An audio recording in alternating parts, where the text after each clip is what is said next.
get started. So what you're going to need for this recipe is you're going to need 3 to 4 chicken breasts, but really about 2 to 3 pounds worth of chicken breast is perfect. You're going to need 1 onion. I would say roughly a medium-sized onion is suffice.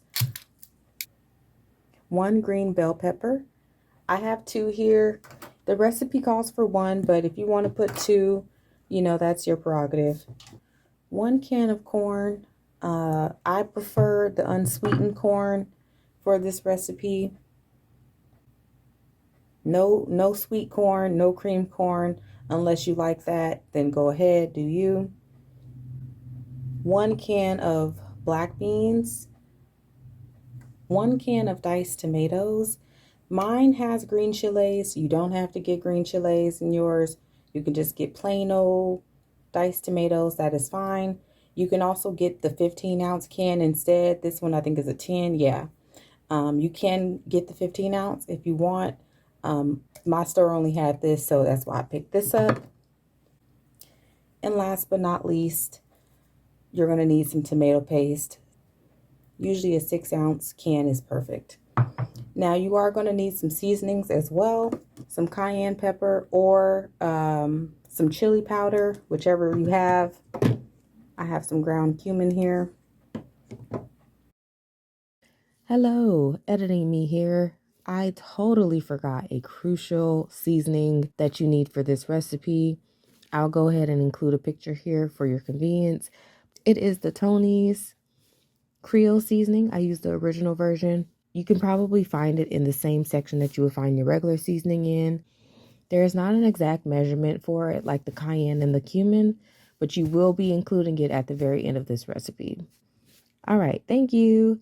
Back to the video. And that is it. Really simple, not too many ingredients. So let's go ahead and get started with the prep. Green onion, you're just going to slice it into strips.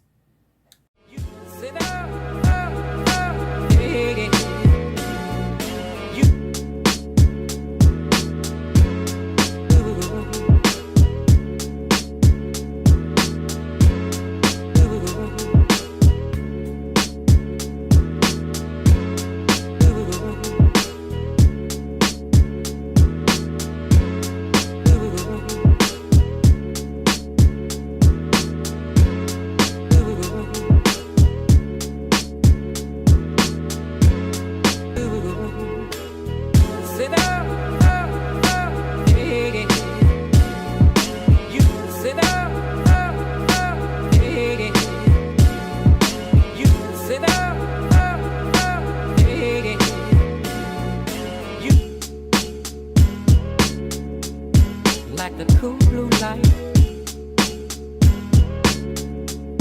like the cool blue light, like the cool blue light,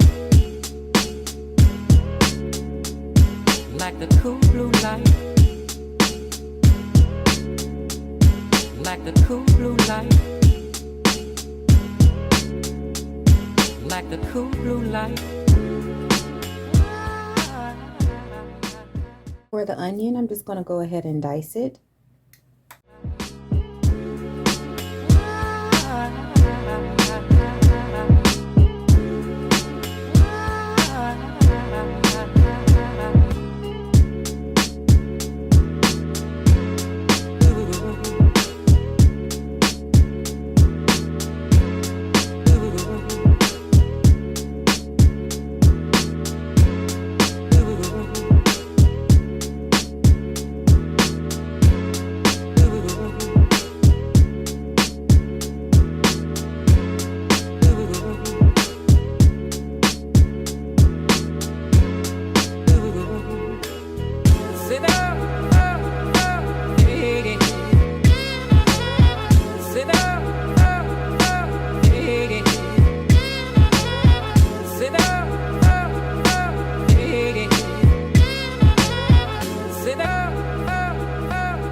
For the canned corn, we're just going to go ahead and open it up and drain it.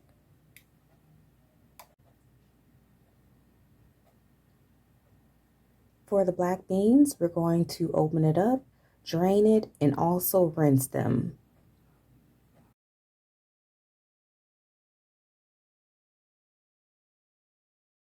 The last part of this prep would be to cut the chicken into strips. Sit down, yeah.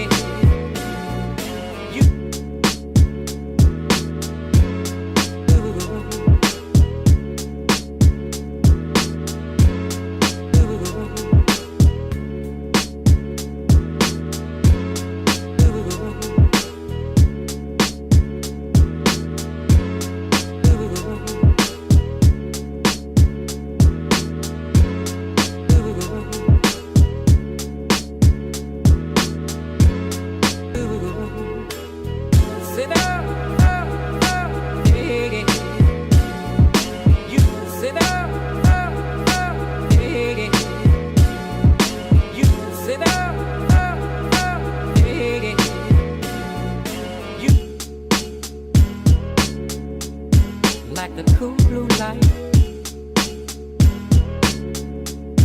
like the cool blue light,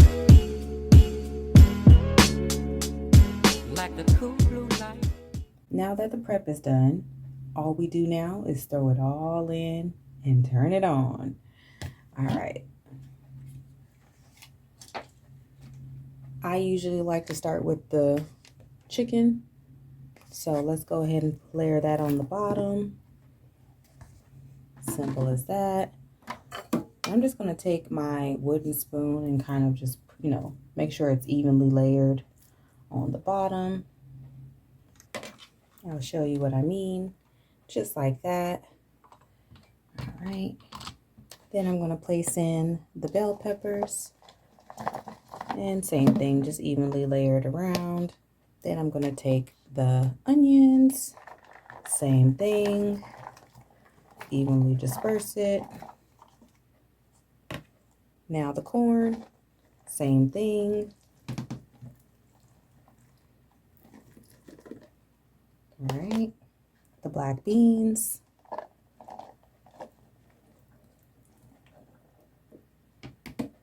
And this is what we're looking like. Can you see that? It's already beautiful. Lots of colors. Amazing. And then last but not least, we're going to add in the diced, hopefully you can see that, the diced tomatoes. That you can add the juice as well. Make sure I cut all of that out. Perfect. We're going to then add the tomato paste. I'm just going to take my knife and try to get it all out in one. Usually not, but that's okay.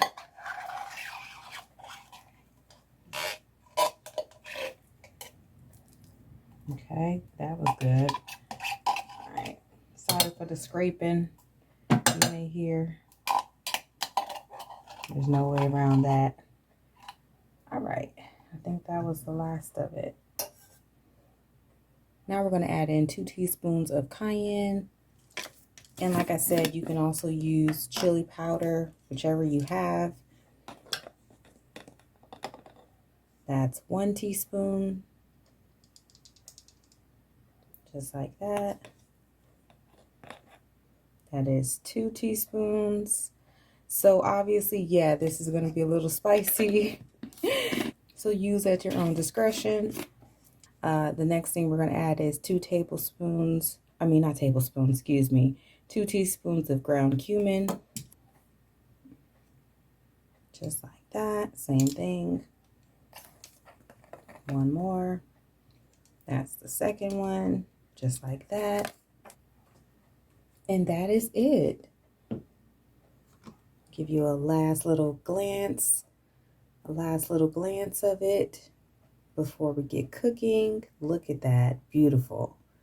Beautiful. We're just going to place the lid on. Mine has latches on it.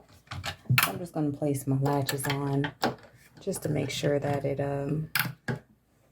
keeps all the heat in.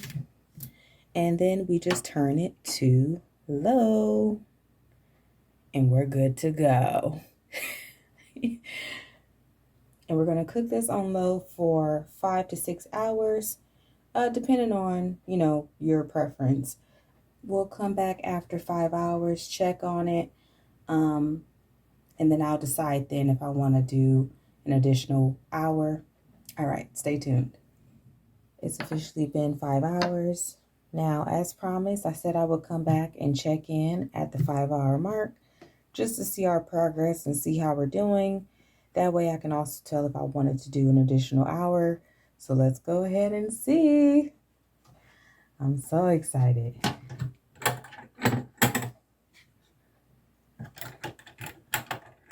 Taking off the latches. The reveal. Right, when I tell you it smells so good, oh my goodness, it smells so good. So I'm just going to move you a little bit closer here so that you can see what's happening. I am going to take my wooden spoon and give it a good stir. This is not the same wooden spoon that I use for the raw chicken, so don't worry. But let's just look at it. Look. Oh, yes. Look at that. And as you can see, the chicken is already just falling apart. Can you see that? Look at all the chicken just breaking apart. Oh my goodness. Look at that. Oh man. Oh, I'm so excited to eat. I'm so excited. Oh my goodness. Oh my goodness.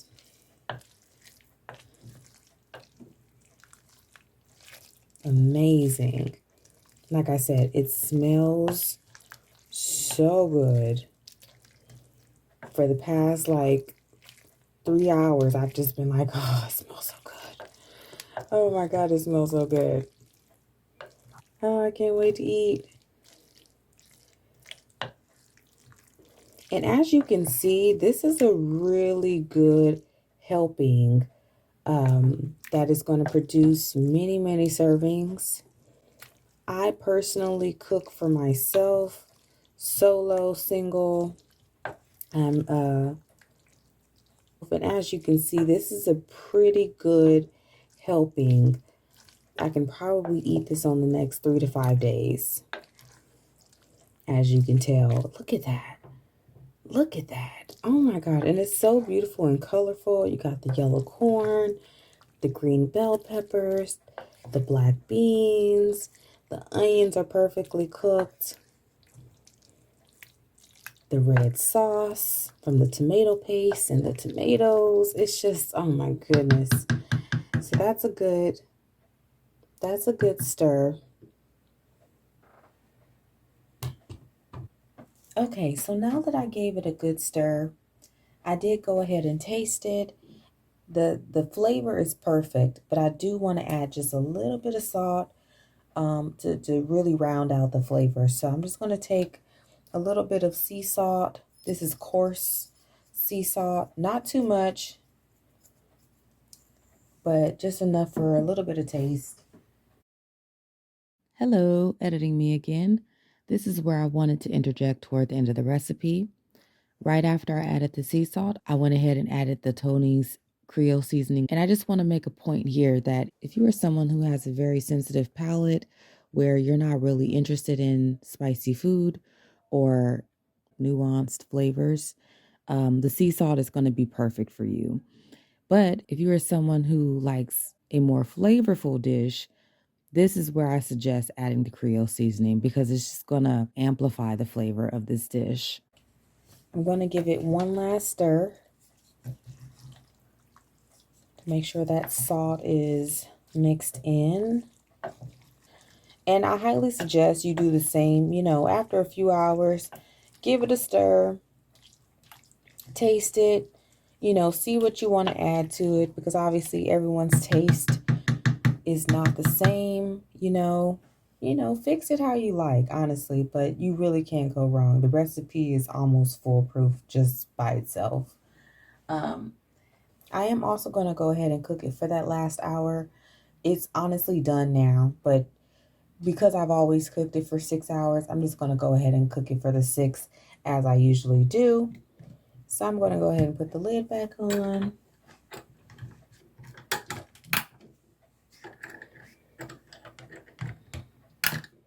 All right, and I'm going to go ahead and cook it for that last hour, like I said. This is going to be my last check-in because you've already seen the final form of it. I highly suggest you give it a try if you haven't already. I hope that it's as easy breezy as I promised for you, and I hope that you enjoy it. If you do try it, please let me know. Give me a comment down below in the comments. If you tweaked it, let me know that as well. But go ahead and like this video if you enjoyed it. Subscribe if you want. I really appreciate it. And I hope that you have a great day.